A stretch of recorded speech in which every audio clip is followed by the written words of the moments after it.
I'm Vicky Sharkey and I'm representing the White Lady of Cresswell. We're not quite sure exactly when this story came about, but we believe it was somewhere around Saxon times. So the White Lady was a member of the Cresswell family who lived around here at that time, and she was promised in marriage to a Danish prince called Rollo. And she was waiting for him to arrive so that they could be married, and she had 3 brothers. Now her father had betrothed her to this prince, she'd never met him, but her brothers did not want the marriage to go ahead. So they met him on the beach. She was standing waiting for his ship to arrive, and they met Rollo on the beach, and they slayed him and killed him. And she was so heartbroken that she decided that she wasn't going to eat, and she actually starved herself to death. So the legend is that the White Lady can be seen on the battlements of the Peel Tower at certain times of the year as she looks out to sea to see if her prince is coming again.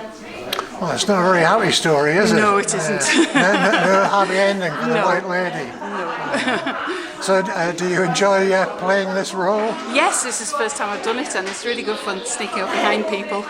What's been people's reaction? Well, I did scare one lady out on the path. She didn't know I was there, and she turned around, she did jump and screech a bit. But I think the children really enjoy it. They like me creeping up behind them. And it's quite appropriate at this time of the year as well. It is, yes. That's why we planned it for this weekend. Mm-hmm.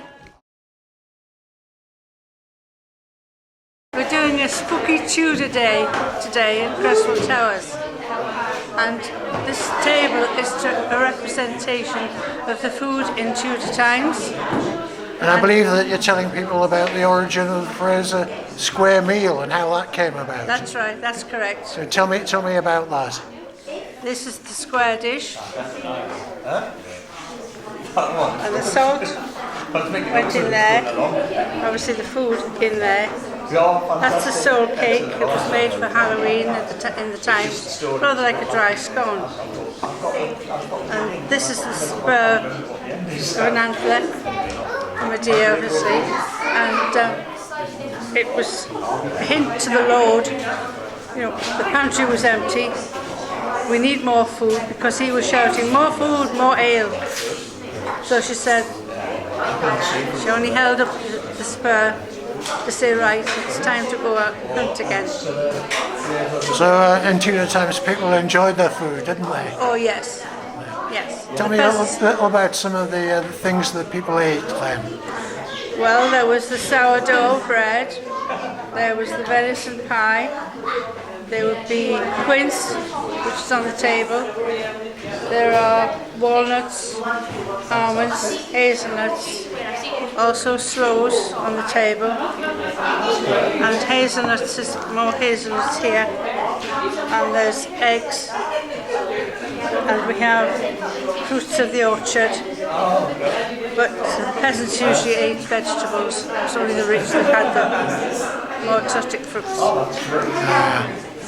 So it wouldn't be, everybody's diet wouldn't be perfect in Tudor times. No. I would say that the peasants fared more because they also had pigs, which they could make use of. Hi, I'm Lynn Cowan. I'm here today to talk a little bit about 16th century herbalism. I would be known as a wise woman. And what was a white woman? A wise woman would generally be a lady who was the elder of the family. She might be a single lady, she may have been widowed. She would have knowledge from history, from her grandmother, from her mother, and pass knowledge on to her daughter and granddaughter about using herbs and everything that she found in the garden to treat the family and the neighbours for their common ails. Because in those days doctors and nurses weren't readily available. Doctors were available, but only for those people who could afford a doctor. Doctors were very expensive, you had to pay for them. So the wise woman would be the person who people in the village would come to if they felt unwell. They might also come if they were having a run of bad luck and say their cow had died or there was sickness in the family that they would come for. And what sort of common ailments would they be prescribing for? All kinds of things, just the usual upset stomachs, headaches, sore throats, colds. Of course you would have plague as well.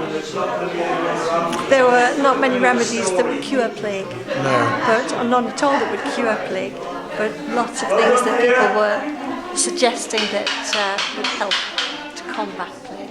And what sort of everyday things from the hedgerow of the garden would be used? Well, if you have a look at my table, you'll be able to see quite a few things that are available in gardens and hedgerows. So just tell me what they were, and then we You can would have have rose hips at this time of year. You'd find rose hips in the garden or in the hedgerows. Rose hips would be used for making a cure or a salve for your throat if you had a sore throat. You could use the flesh of the rose hips and you would boil it up and you would mix it with raw honey. Sugar was expensive, so you wouldn't make a syrup, but you could mix it with raw honey and then add it to a wine and make a drink. So that would be a comforting drink and it would help the sore throat. You could also have crab apples, which we're using at the moment. Picked a lot of crab apples. They would be used for cookery. So you could use crab apples to make a juice called verjuice. And that would just be crab apples would be crushed to remove the juice and mixed and to produce a juice, a very acidic juice. You could use sage. Sage is a cleansing herb, so you could cleanse the house, but you could also cleanse yourself. So sage will be used in a mouthwash. I make a mouthwash with it. I also make toothpaste. And is it possible that some of these things could still be used today? Of course they could. Yes, of course they could. We still use rose hips. We still make rose hip syrup. Sage, you can make a sage tea, and it helps to calm the mind, calm the body. So a lot of the uses, they didn't necessarily understand why they worked, but they did work. They still work. And was the white woman generally well regarded, or sometimes was she not? It would depend on what happened. If things were going well and somebody that she treated recovered, yes, they would keep coming and they would be happy to come back to the wise woman. But if something happened, say their favourite sheep died, or they suddenly had a run of bad luck, the neighbours might have a run of bad luck, it would be always the woman that lives in the cottage by herself. She must be a witch. Ah, right. So she would turn from the wise woman to the witch. Better being wise than being a witch, eh? Indeed. Indeed.